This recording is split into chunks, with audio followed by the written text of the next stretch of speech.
Okay, so this one is about my mom and sister again. Surprisingly, my sister puts up with her nonsense more than me, but this story is beyond stupidity. So, to set the stage, my sister, 27 years old, got pregnant with my niece when she was 21.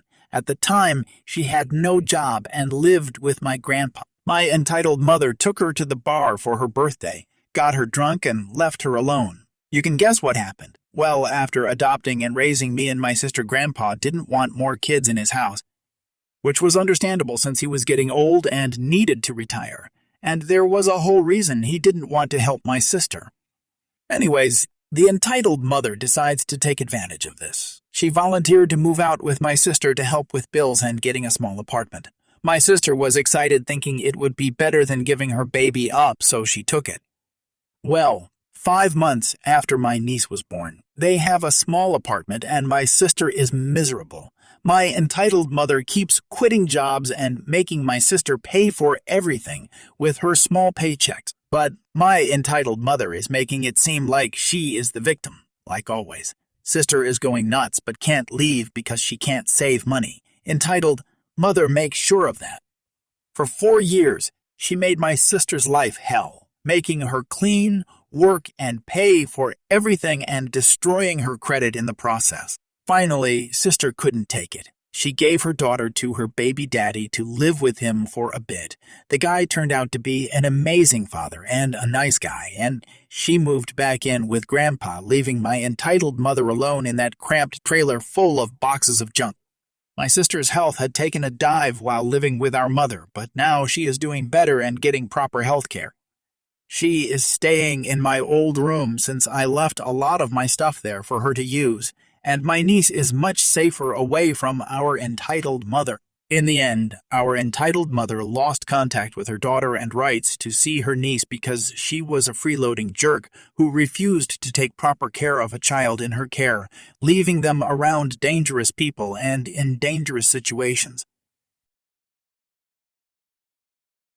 I was dating a guy I've known since I was 8 years old and trusted with everything in me. I moved out of state 5 hours away from my family to live near him. On top of the hurt, lies, heartbreak, and cheating I endured, he assaulted me in the relationship. He would make jokes about harassing me and thought it was hilarious. It took me a bit after the breakup to realize just how toxic he had been and started uncovering all the lies, as well as finally processing the assault. The last straw was when he was arrested in my work's parking lot for trying to transfer money to money-pock cards, money that he stole from his work, $12,500 to be exact. No previous record. 22-year-old white kid, I knew he would probably get a slap on the wrist. Sure, he was getting a felony charge either way, but in regards to his prison time, I had enough. That's when I got into contact with Rain, who got me into contact with my local sexual assault resource center, which gave me the tools and resources for legal action. First was the EPO, with what he had shared before and after the assault about breaking into my home and so on, making jokes about the assaulting night to me, living a minute from me, his conceal and carry, and his upcoming felony trial. I had more than enough for an EPO, and he had to pay out of pocket for an attorney, while I was given a free one through my resources who specializes in these cases. Then I made an official police report, and he's currently under investigation for the sexual assault. All of this is public for the attorneys working against him on the felony case. He no longer has a clean record, besides the felony. He's no longer the innocent white boy who claimed he got scammed by U.S. Marshals. Yes, that was his excuse for the felony. The courts now see he has issues, and my lawyer is sure he's getting the time. So this happened about 10-15 years ago. It's been a long time. It's the sweetest revenge. My backstory: I was born in the States, but my family are immigrants. My dad worked very hard to become a U.S. citizen, working 3 jobs, riding a bike to work 'cause he couldn't afford a car. He and his dad saved all the money so they could get the rest of the family here. I say this because I understand the struggles immigrants face coming here, starting a new life without any support. I would never do this to someone actually trying to better their life. This piece of trash, though, didn't deserve to be here. The story is about my best friend's boyfriend. He lived with her in her family's house, renting a room, driving her car to work, and using her cell phone that her parents paid for. She was 19 at the time. I was working at a club with my boyfriend. I worked really late and I had 2 kids. I asked my best friend if she could come over and watch them while they slept. Basically, just come hang out at my place. My son was about 7 years old. The little one was less than a year old at the time. She asked if she could have people over so she wasn't bored. I said, sure, I don't mind. I asked that she just not throw any parties. We laughed as she agreed. Everything was fine when we got back. I thanked her, and she left. Later that night, I saw a cup with a cigarette butt in it. So I texted my friend and asked her if someone smoked in the house. I'm a smoker, but because my son is really little and the older one has asthma, I didn't smoke in the house. I went outside. The reply I received didn't make any sense. Reading, "What kind is it?" I said, "I don't know. In my mind, I'm like there were only 2 other people here. How could you not know if one of them smoked inside?" She's not a smoker, so I knew it wasn't her. I started receiving more questions instead of a yes or no answer. The replies also didn't make much sense. It was broken English and stupid spelling mistakes. By this point, I knew I wasn't talking to her. Instead, it was her boyfriend. My best friend is white and he's Mexican. He was trying to fool me, so I would tell him who she was here with. I never liked him, not for any specific reason. He just rubbed me the wrong way from the beginning. They have been dating for about a year or 2. By this point, I knew he was a piece of trash. I really dislike him because of how he treated her. He was controlling and abusive. I didn't see her as much anymore because I had gotten into an argument with him at her house earlier that year. We all wanted to go out to a friend's place. He didn't. He said she couldn't go either. She wanted to, but he said no. I told her we were leaving. It was really late, but this jerk made a big deal about it. He decided it was a good idea to wake her dad, so her dad would force her to stay home. This pissed me off because he has no respect. He lives in their home and he can't even let her dad sleep. Besides, she was an adult, not to mention her dad never cared if she was going anywhere with me. Her parents knew if she was with me, she was safe. After that minor blow-up, I decided to not be around him. I wouldn't be able to hide my contempt for him. This is why she didn't come over to watch my kids with him. I didn't understand why she stayed with him, especially after she told me that he forced himself on her. I put up with him for my friend. I knew if I was around, he wouldn't dare to mistreat her in front of me. Back to the texts. He's pretending to be her, and I tell him I know it's him. He then said he was going to come over, shoot up my house with my kids still inside. I basically laughed to myself. I didn't believe him. I replied with a threat to get him deported. I got in touch with a mutual friend of mine and my best friend. She knew more about him. She told me he had a warrant out for his arrest. The cops had gone to pick him up one day, but they didn't find him. The family hid him. He hid next door. My best friend's neighbor was her grandma. I didn't know any of that. I also didn't know his full legal name. She gave me everything I needed. I told her what I was going to do and not to tell our friend.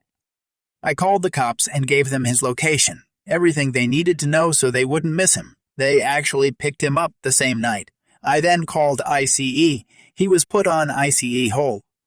He couldn't get bailed out of jail now. Once in custody, the only way he was getting out was when he reached Mexico. I felt bad for my friend and their daughter.